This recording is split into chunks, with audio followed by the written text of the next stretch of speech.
လူတကာကိုထင်သေးမြင်သေးအောက်တန်းစားလို့ဆက်ဆံကိုထင်ကြီးတဲ့မာနမျိုးကိုတော့လုံးဝမထင်ထားသင့်ဘူးတဲ့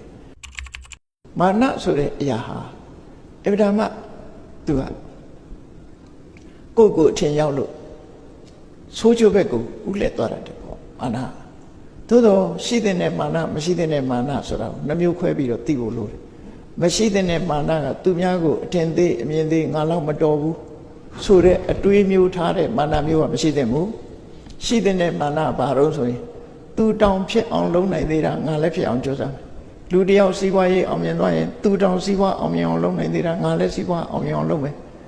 သူတောင်ဘွဲရအောင်ကြိုးစားနိုင်သေးတာငါလည်းဘွဲရအောင်ကြိုးစားမယ်သူတို့တောင်မှနော်အစင်တမ်းမြင့်အောင်ကြိုးစားတယ်ငါတို့လည်းအစင်တမ်းမြင့်အောင်ကြိုးစားမယ်လို့အဲ့ဒီလိုကောင်းတဲ့ဘက်ကိုဥလီတဲ့မာနမျိုးကိုထားတဲ့နေဖြစ်ရှားထာဝမာနလို့ခေါ်တယ်အမှန်တိုင်းကောင်းကျိုးဘက်ကိုဥလက်ထားတဲ့မာနမျိုးမှတပါလူတကာကိုထင်သေးမြင်သေးအောက်တန်းစားလို့ဆက်ဆံကိုထင်ကြီးတဲ့မာနမျိုးကိုတော့လုံးဝမထင်ထားသင့်ဘူးတဲ့ယန္တာဖြစ်ပြီဆိုရင်